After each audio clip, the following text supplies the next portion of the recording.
Very good morning dear students. कैसे हैं आप सभी? आई होप आपने जो हमने लास्ट लेक्चर्स किए थे आपने वो देख लिए होंगे। अगर कोई अब भी डाउट है तो आप मुझसे पूछ सकते हैं बेटा, ठीक है। लास्ट मैंने आपको अलाइजर टेक्निक के बारे में बताया था, ठीक है। मेनली जो अलाइजर टेक्निक है that is used for the early detection of diseases, ठीक है। किसी भी जो हमारी डिजीज़ है उसको प्रायर स्टेज पे, उसको इनिशियल स्टेज पे हम कैसे डिटेक्ट कर सकते हैं, डायग्नोज कर सकते हैं, तो उसके लिए जनरली अलाइजर टेक्निक का यूज़ किया जाता है, ठीक है। That is mainly based on the principle of antigen antibody reaction, ठीक है। फिर मैंने आपको एक वीडियो भी भेजा था उससे रिलेटेड। अगर फिर भी आपको कुछ डाउट या छोटा मोटा कोई क्वेरी है आपकी तो प्लीज़ आप मुझे मैसेज कर दीजिए या आप मुझसे फ़ोन करके पूछ सकते हैं बेटा, ठीक है। चलिए, so our today's topic of study is transgenic animal, ठीक है। देखिए, जितने भी नई वैक्सीन्स बन रही है या रिकम्बिनेंट प्रोडक्ट्स बन रहे हैं, मेडिसिन बन रही है with the help of biotechnology या जेनेटिक इंजीनियरिंग की हेल्प से कोई नई इन्वेंशन हो रही है, तो जो भी चीज़ें बेटा कोई ड्रग्स भी बन रहा है तो सबसे पहले उसकी टेस्टिंग की जाती है, उसके बाद ही इसको कमर्शलाइज्ड किया जाता है, ठीक है। टेस्टिंग मीन्स मैंने आपको एक टर्म बताई थी, क्लिनिकल ट्रायल्स, ठीक है। क्लिनिकल ट्रायल्स मतलब कि जब हम उसको मार्केट में सेल के लिए भेज रहे हैं उस प्रोडक्ट को, तो उससे पहले लेबोरेटरी में उसका टेस्ट किया जाता है कि whether it can be consumed by human और नॉट, ह्यूमन कंजम्पशन के लिए ये गुड है या नहीं है, ठीक है। तो without human consumption, without clinical trial we can not refer it for human consumption. समझ में आ रही मेरी बात? जब तक क्लिनिकल ट्रायल नहीं होता उसके तब तक हम उसको ह्यूमन पे यूज़ नहीं कर सकते। मेरी बात समझ में आ रही है, ठीक है। तो अब जो क्लिनिकल ट्रायल्स होते हैं, हमारे पास कोई ना कोई मॉडल ऑर्गेनिज्म होना चाहिए जिसपे हम क्लिनिकल ट्रायल्स कर रहे हैं, जिसपे हम उसको ट्राई कर रहे हैं, उसको चेक कर रहे हैं whether it doesn't have any side effects और नॉट, कहीं उसके साइड इफेक्ट तो नहीं है, कहीं जो ह्यूमन बीइंग्स है उसको किसी तरह का कोई नुकसान तो नहीं कर रही है। मेरी बात समझ में आ रही है आपको, ठीक है। तो इसीलिए हम क्या करते हैं, हम अपना एक मॉडल ऑर्गेनिज्म लेते हैं, एक लिविंग ऑर्गेनिज्म लेते हैं जिसपे पहले उसको ट्राई किया जाता है, उसके बाद उसको ह्यूमन तक पहुंचाया जाता है, ठीक है। तो जो यहाँ हम क्लिनिकल ट्रायल्स में जो हम मॉडल ऑर्गेनिज्म लेते हैं बेटा, दीज आर ट्रांसजेनिक एनिमल्स, ठीक है। नॉर्मली क्या करते हैं, हम एनिमल्स लेते हैं, और एनिमल्स भी कौन से ट्रांसजेनिक क्यों कह रहे हैं हम इनको? देखिए, ट्रांसजेनिक एनिमल्स वो होते हैं बेटा जिनमें फॉरेन जीन को इंट्रोड्यूस किया जाता है, ठीक है। That means we are introducing a foreign gene from outside, बाहर से उस एनिमल में हम एक फॉरेन जीन डाल रहे हैं। फिर क्या करते हैं, उस जीन को चेक करते हैं कि भाई जब ये जीन लिविंग ऑर्गेनिज्म की बॉडी में जा रहा है तो वो लिविंग जो हमारा एंटाइटी है वो किस तरह से बिहेव कर रहा है, उसका बिहेवियर कैसा है।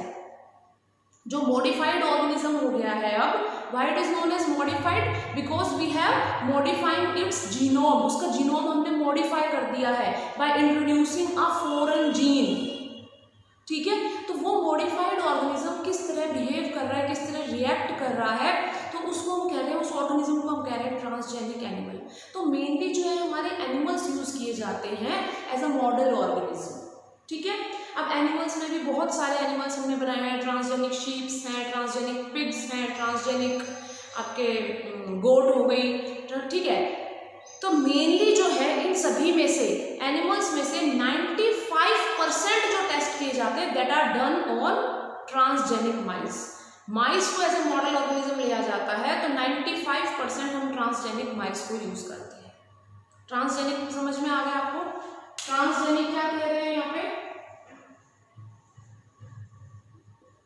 ट्रांसजेनिक का मतलब है, ट्रांस मीन्स फॉरेन जीन जब हम किसी एनिमल में इंट्रोड्यूस कर देते हैं तो वो कहलाता है ट्रांसजेनिक एनिमल। यहाँ तक क्लियर है, ठीक है।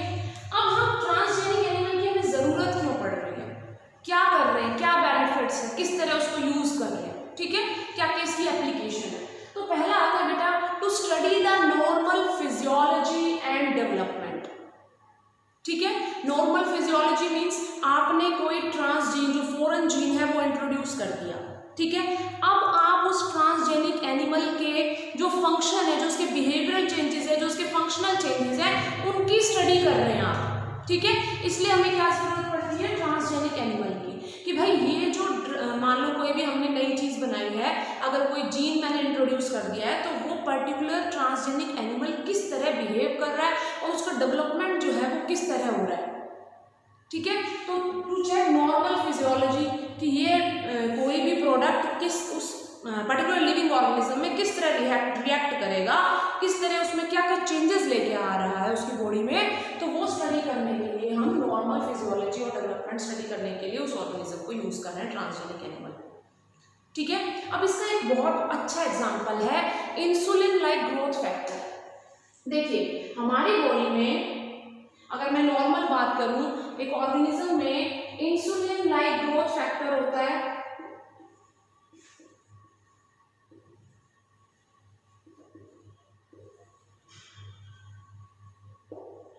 ठीक है।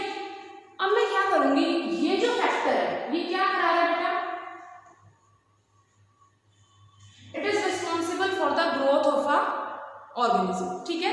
कोई जीन है जो एक पर्टिकुलर तरह का ग्रोथ फैक्टर बना रहा है, एक प्रोटीन बना रहा है जिसको हम ग्रोथ फैक्टर कह रहे हैं, ठीक है। अब वो ग्रोथ फैक्टर किसमें हेल्प कर रहा है, प्रोटीन बनाने में हेल्प कर रहा है, और वो इंडिविजुअल की क्या करा रहा है, ग्रोथ करा रहा है, ठीक है। अब एक पर्टिकुलर जीन के थ्रू, सपोज करो मैंने एक पर्टिकुलर जीन इंट्रोड्यूस कर दिया बॉडी में, ठीक है।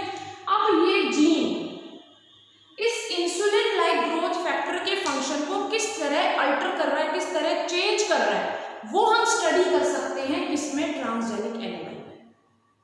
मेरी बात समझ में आ रही है कि भाई एक पर्टिकुलर जीन है वो हमें इंट्रोड्यूस करना है एक ट्रांसजेनिक एनिमल में, तो उसका इफेक्ट क्या होगा, उसका इफेक्ट क्या होगा मैं कैसे स्टडी कर सकती हूँ, जो हमारा insulin like growth factor already present है उसकी अमाउंट पे क्या फर्क पड़ रहा है, उसमें चेंज आने की वजह से वो किस तरह हमारा जो एनिमल है वो बिहेव कर रहा है, वो स्टडी कर सकते हैं हम ट्रांसजेनिक एनिमल की हेल्प से, ठीक है। समझ में आ गई बात, वापस सुन लो।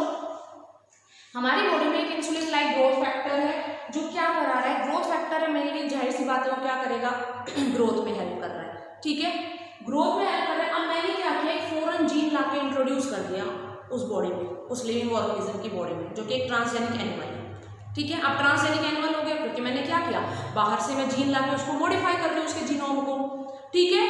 अब उस जीन का उसकी ग्रोथ पे क्या फर्क पड़ रहा है, ठीक है। मैं कैसे उसको मेजर कर सकती हूँ कि जो पर्टिकुलर ऑर्गेनिज्म है वो किस तरह बिहेव कर रहा है, उसकी फिजियोलॉजी में, उसके डेवलपमेंट में क्या अंतर आया है, ठीक है।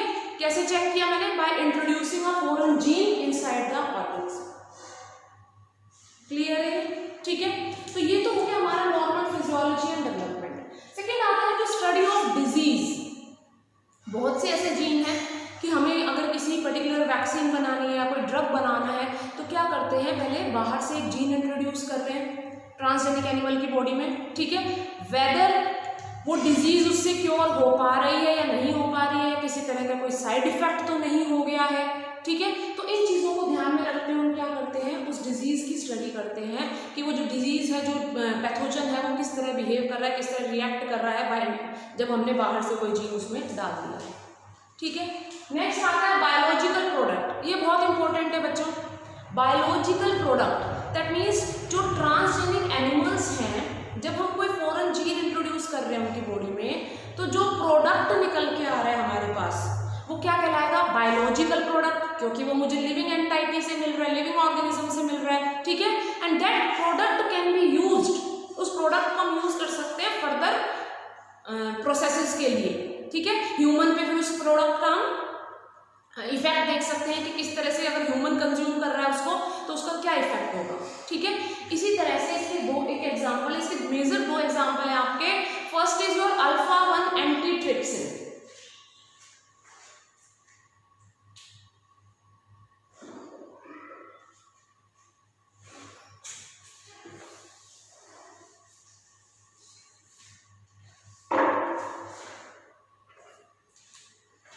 बायोलॉजिकल प्रोडक्ट में फर्स्ट एग्जांपल है बेटा आपका अल्फा-1 एंटीट्रिप्सिन।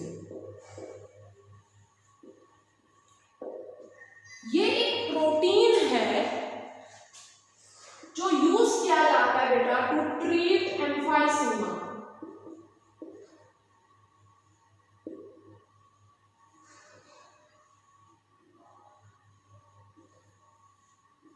अभी एम्फाइसीमा क्या है? Actually emphysema is a respiratory disorder, ठीक है, जो आपकी एल्वियोलाई होती हैं,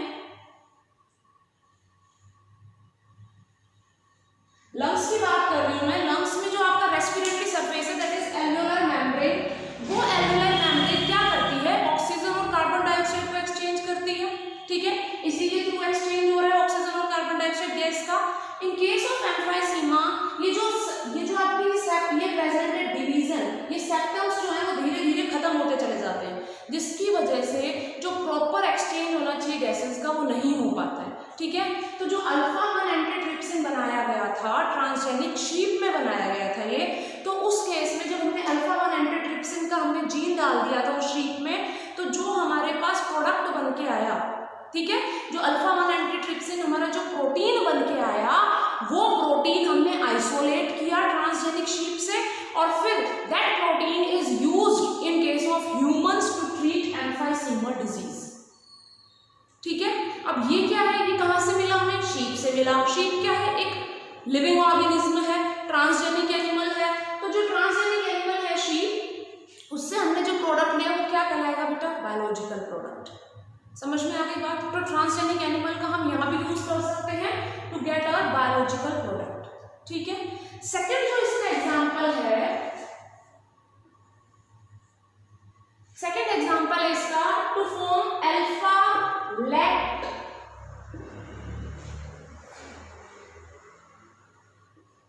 एल्ब्यूमिन। अब जैसे लैक्ट की बात कर रहे हैं, तो जो लैक्टेशन है that is related to milk only, ठीक है। तो ये एक ऐसा प्रोटीन है बेटा जो कि ह्यूमन मिल्क की बात कर रहे हैं, ह्यूमन मिल्क में प्रेजेंट होता है अल्फा लैक्ट एल्ब्यूमिन, ठीक है। तो जो ट्रांसजेनिक एनिमल यहां यूज किया गया था दैट वाज रोजी काउ।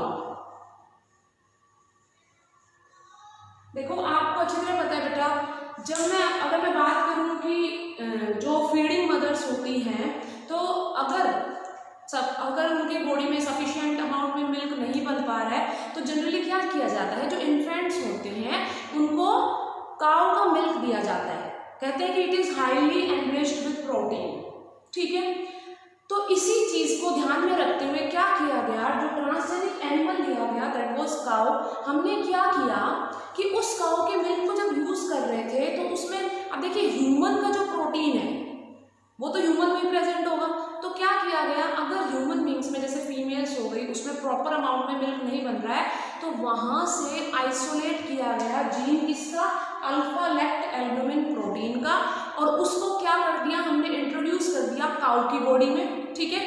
काऊ की बॉडी में जो प्रोटीन इंट्रोड्यूस हुआ, उस काऊ को हमने क्या बोल दिया? रोजी काऊ। तो जो काऊ के मिल्क में प्रोटीन्स थे, न्यूट्रिएंट्स थे, वो तो आ ही रहे हैं, प्लस अल्फा लैक्ट एल्ब्यूमिन जो ह्यूमन का जो प्रोटीन है, ह्यूमन के मिल्क में प्रेजेंट होता है, वो भी उस मिल्क में आ रहा था, ठीक है। तो ये जो रोजी काऊ बनाई गई थी, अगर मैं इसके अमाउंट की बात करूं तो अराउंड 2.4 ग्राम पर लीटर, ये जो अल्फा लैक्ट एल्ब्यूमिन है इसमें जो प्रोटीन की अमाउंट थी दैट वाज 2.4 ग्राम पर लीटर। समझ में आ गई बात, ठीक है।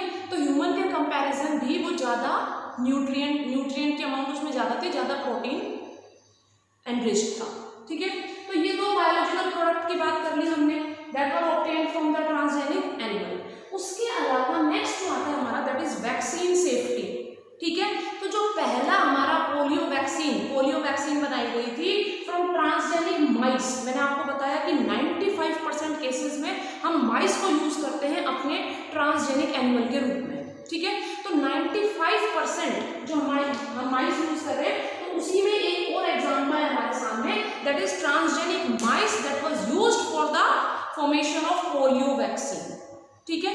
भाई वैक्सीन जो बनती है हम ह्यूमन कंजम्पशन के लिए यूज कर रहे हैं, but before that we have to test whether it will not cause any harm to the human को किसी तरह का कोई हार्म ना हो, इसलिए हम एनिमल्स में उनको पहले टेस्ट करते हैं। समझ में आ रही बात, ठीक है। तो यहाँ जो हमने टेस्टिंग की थी वैक्सीन सेफ्टी के लिए, एक एग्जाम्पल है दैट इज ट्रांसजेनिक माइस, जिसमें पोलियो वैक्सीन को चेक किया गया था, ठीक है। नेक्स्ट है आपका chemical safety and testing. Same वही बात है, जिस तरह से वैक्सीन को टेस्ट करें उसी तरह से केमिकल जो आपके ड्रग्स हैं before they are supplied to the market, market में जाने से पहले उनको एनिमल्स पे टेस्ट किया जाता है कि जो ड्रग्स हैं वो किस तरह से अपनी एक्टिविटी शो करेंगे इन केस ऑफ ह्यूमन, उसको स्टडी करने के लिए। ठीक है, तो ये कुछ इसके एडवांटेजेस हो गए ट्रांसजेनिक एनिमल के कि भाई ट्रांसजेनिक एनिमल में हम किस किस तरह से, देखिए बेटा उनकी बॉडी को बहुत सेंसिटिव बना दिया जाता है। ठीक है, by using again and again, बार बार हम उनको यूज कर रहे हैं, फॉरेन जीन को इंट्रोड्यूस कर रहे हैं, उसकी एक्टिविटी को स्टडी कर रहे हैं, तो हम क्या करते हैं उनकी बॉडी को बहुत सेंसिटिव बना देते हैं। सेंसिटिव मीन्स जब हम किसी और ड्रग का टेस्ट करेंगे तो उनकी बॉडी बहुत जल्दी रिएक्ट करने लगती है। ठीक है, जिससे हमें जो हमारे रिजल्ट्स हैं वो बहुत शॉर्ट स्पैन ऑफ टाइम में मिल जाते हैं। ठीक है, सो दैट हम इजीली उसको स्टडी कर सके, रिजल्ट जल्दी मिल सके और फिर उसको ह्यूमन कंजम्पशन के लिए यूज कर सके। ठीक है, तो these are some examples where transgenic animals have been used for the study of different diseases or you can say for the study of vaccine या biological products के लिए। ठीक है, तो नेक्स्ट टॉपिक अब हमारा आता है बेटा दैट इज एथिकल इश्यूज। अब हम उसके बारे में पढ़ेंगे।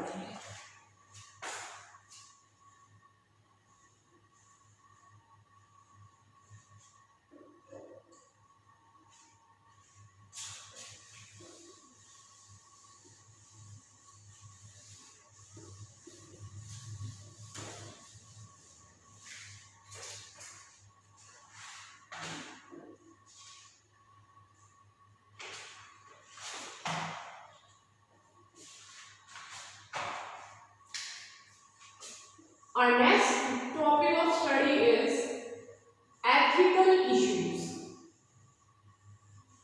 Ethical issues में मेनली तीन चीजें आती हैं आपकी। First is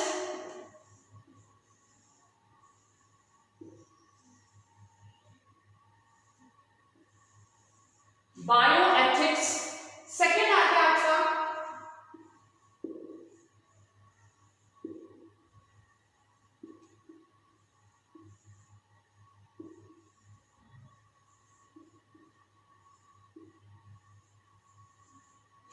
bio ethics, bio patent, bio piracy.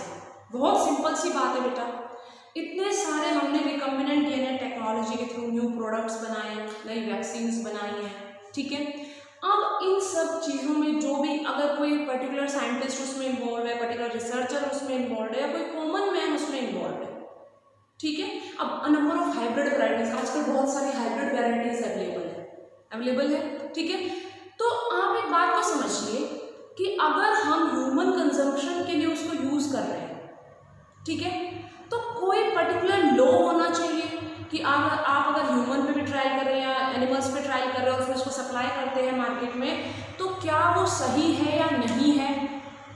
कुछ रूल्स एंड रेगुलेशन होनी चाहिए दैट इज लिमिटेड कि भाई यहाँ तक ही आप रिसर्च कर सकते हैं, इससे ज़्यादा अगर आप किसी तरह का वो जो हम प्रोडक्ट बना रहे हैं वो किसी तरह का कोई इनह्यूमैनिटी कोज तो नहीं कर रहा है, किसी पर्टिकुलर ऑर्गेनिज्म को हार्म तो नहीं पहुंचा रहा है। ठीक है, तो ये सारी जो रूल्स हैं, रेगुलेशन है या जो डायरेक्शंस हैं इससे रिलेटेड, ये सारी आती हैं आपके बायो एथिक्स में कि भाई एथिक्स हैं, हमारे कुछ रूल्स हैं, हमारे कुछ प्रिंसिपल्स हैं जिनको आप क्रॉस करके आप इन एनिमल्स को या आपके जो ह्यूमन बींग्स हैं इनको किसी तरह को हार्म नहीं कर सकते। ठीक है, देखिए जब बीटी कॉटन बना था, बीटी ब्रिंजल आया था, तो बीटी ब्रिंजल, देखिए कॉटन जो है, कॉटन तो हम किस लिए यूज कर रहे हैं, फाइबर प्रोड्यूसिंग के लिए, फाइबर बना रहे हैं, क्लॉथ बना रहे हैं, उसको और पर्पज से यूज कर रहे हैं। बट जो बीटी ब्रिंजल है या बीटी बनाना है, बीटी पोटैटो है, they are use for the human consumption. Human क्या कर रहा है, उनको डायरेक्ट कंज्यूम कर रहा है। ठीक है, तो वो किसी तरह कोई हार्म ना करे ह्यूमन बींग्स को, ह्यूमन रेस जो है उसको किसी तरह का कोई डिजीज नहीं हो जाए, कोई एलर्जी कोज नहीं करे। तो ये सारे जो एथिक्स हैं, ये कुछ रूल्स बनाए गए कि भाई एक एसोसिएशन ऐसी होनी चाहिए जो इन पे रेगुलर चेक रखे, इन पे रेगुलर कंट्रोल रखे।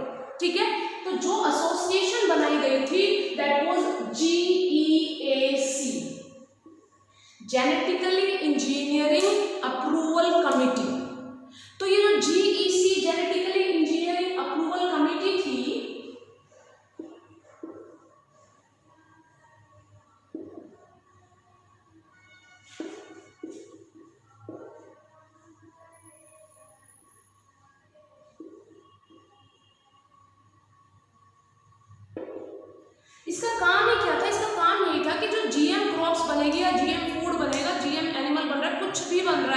जेनेटिकली मॉडिफाइड, तो वेदर इट इज वैलिड, क्या वो वैलिड है, कोई किसी तरह का हार्म तो नहीं कर रहा है, कि कब तक उसकी वैलिडिटी है, कुछ एक्सपायर डेट तो नहीं है उसकी कि भाई इस टाइम तक तो वो यूजफुल है, उसके बाद it should not harm the society.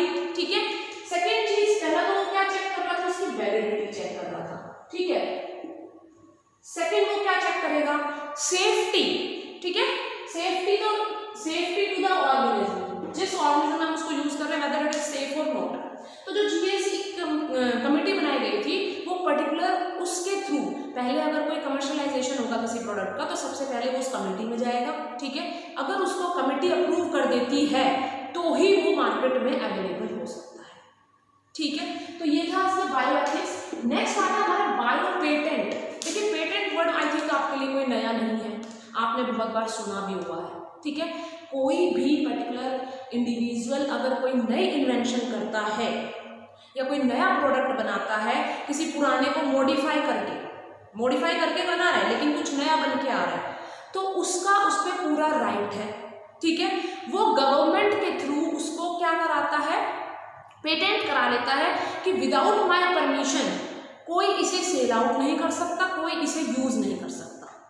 ठीक है, दैट इज बायो पेटेंट। होता क्या है जनरली, देखिए हमारे पास, आपको पता है इंडिया जो है उसके पास बहुत ट्रेडिशनल नॉलेज है। हमारे जो वेद हैं या हमारे जो एंसेस्टर जो हिस्ट्री है उसमें भी आपने देखा है कि जो हमारे पास variety of number of herbal products present है। ठीक है, फॉर एग्जाम्पल अगर मैं बात करूँ हल्दी की, हल्दी एक एंटीसेप्टिक है, उसके अलावा भी उसके बहुत से यूजेस हैं, आप उसको एज ए स्पाइसेस भी यूज़ कर रहे हो। ठीक है, या कहीं इंजरी हो जाती है तो भी आप उसको यूज़ कर रहे हो, उसके कितने सारे बेनिफिट्स हैं। ठीक है, उसके अलावा मैं बात करूँ नीम की, नीम को जो है आपके फूड ग्रेड्स को प्रिजर्व करने के लिए भी रखा जाता है। अदर देन आपको कोई किसी तरह की कोई डिजीज हो जाती है, डायबिटीज़ के केस में भी हम नीम की जो पत्ते हैं उसको यूज़ करते हैं, तो उसके भी नंबर ऑफ बहुत सारे उसके यूजफुल बेनिफिट्स हैं। ठीक है, they are known to us but we don't have any patent regarding them, और इसी के कारण हमारे पास पेटेंट नहीं है। इसीलिए जो डेवलप्ड कंट्रीज हैं, जो बाहर की कंट्रीज हैं, वो क्या करती हैं, इनके बेनिफिट्स को यूज करके खुद पेटेंट करा लेती है, अपना राइट बना लेती है उन पे, ताकि जो दूसरी कंट्रीज हैं इवन हम लोग ही उनको बिना उनकी परमिशन के यूज ना कर सके। ठीक है, ऐसी ही एक कंट्रोवर्सी आई थी, that was basmati rice. Basmati rice पे कंट्रोवर्सीज हुई थी, ऑब्जेक्शंस हुए थे। ठीक है, आपको पता नहीं होगा कि इंडिया में around there are 200,000 varieties of rice. I think इससे ज्यादा और कहीं प्रेजेंट नहीं है एशिया में। 200,000 जो वैरायटीज है राइस की हमारे पास अवेलेबल है इंडिया में, ओनली इन इंडिया। ठीक है, तो जो इतनी सारी वैरायटीज अवेलेबल है उसमें आप मान के चलो कि अराउंड 27 जो बासमती राइस है उसकी वैरायटीज है हमारे पास 27। ठीक है, तो एक यूएस कंपनी थी, उसने क्या किया, जो बासमती राइस है उस पर अपना पेटेंट करा लिया, यूएस पेटेंट। ठीक है, कैसे कराया, जो नॉर्मल बासमती राइस इंडिया में अवेलेबल थी उसने उसको सेमी ड्वार्फ वैरायटीज जो राइस की थी उसके साथ फ्यूज करा लिया। ठीक है, जो बासमती राइस इंडिया में अवेलेबल थी उन्होंने क्या किया, सेमी ड्वार्फ वैरायटीज जो उनके पास अवेलेबल थी राइस की, उसके साथ क्या कराया, इसका हाइब्रिडाइजेशन करा लिया और न्यू इम्प्रूव्ड बासमती राइस बन गई, और उसमें क्या ले लिया उन्होंने, पेटेंट ले लिया।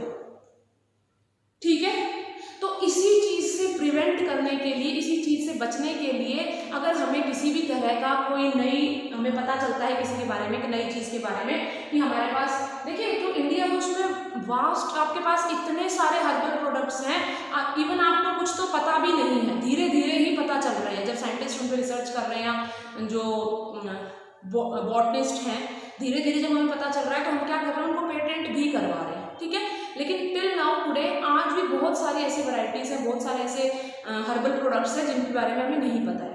ठीक है, तो इसी चीज का फायदा उठाते हुए जो डेवलप्ड कंट्रीज हैं वो क्या करती हैं, उनका पता लगा लेती हैं और अपने खुद पेटेंट करा लेती हैं, ताकि जो दूसरे जो और लोग अगर उसका बेनिफिट लेंगे तो वो पहले उनसे परमिशन लेंगे।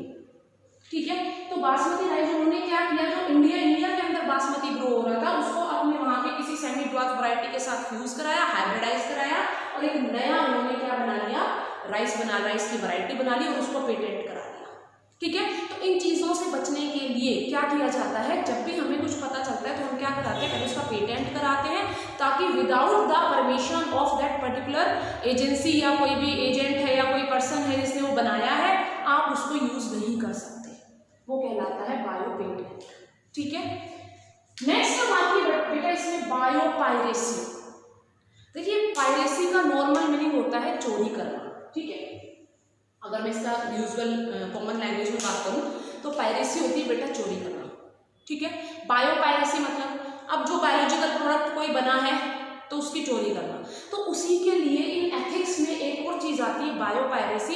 इस चीज को प्रिवेंट करने के लिए कि कोई प्रोडक्ट है अगर वो चोरी तो नहीं हो गया है, किसी दूसरी कंपनी ने उसको चोरी कर लिया और वो अवेलेबल कहाँ है, इंडिया के अंदर अवेलेबल है। ठीक है। तो इसी चीज को ध्यान में रखते हुए आपने बहुत बार देखा भी होगा पायरेटेड वीडियोस वो सीडीज बनती है। ठीक है। कोई मूवी है बिफोर इट्स रिलीज, वो मूवी जो है उसके रिलीज से पहले ही पायरेटेड सीडीज अवेलेबल हो जाती है मार्केट में। ठीक है। तो वो क्या हुआ कि जब वो रिलीज हो रही थी, रिलीज होने से पहले ही उसकी चोरी हो गई और सीडी में रिकॉर्डिंग्स वगैरह हैं वो सारे अवेलेबल हो गए। तो ये भी एक तरह के क्या है पायरेटेड, आपने देखा भी होगा ऊपर लिखा होता है पायरेटेड वीडियोस, पायरेटेड सीडीज। ठीक है। समझ में आ गया पायरेसी का मतलब कि अगर एक इंडिविजुअल ने किसी चीज की इन्वेंशन की, किसी चीज की डिस्कवरी की है और दूसरी कोई कंपनी क्या करती है उसको अपने नाम से बेचने लगती है, तो ये क्या हो गई, पायरेसी हो गई। तो इसीलिए इस बायो पायरेसी से बचने के लिए जो डिस्कवरर है उसका वो क्या करता है, उसको पहले अपने डॉक्यूमेंटेड कराता है। डॉक्यूमेंटेड मतलब उसको लीगल उसका एक कॉन्ट्रैक्ट बनता है, उसमें सारी चीज़ें लिखी जाती है। ठीक है। और फिर वो अपनी मर्जी से उसको सेल आउट कर सकता है। अगर उसको किसी दूसरे को बेचना है या उसका कमर्शियलाइजेशन करना है, then it totally depends on that individual. समझ में आ गई बात। ठीक है। आई होप यहाँ तक आपको क्लियर हो गया होगा। तो बेटा आपका जो सेकंड चैप्टर है biotechnology and its application, now it's over. अपने नोट्स प्रिपेयर कीजिए, अच्छे से पढ़ाई कीजिए, इसके क्वेश्चन सॉल्व कीजिए नीट के, and if still you have any query then you are free to ask. Thank you बच्चों।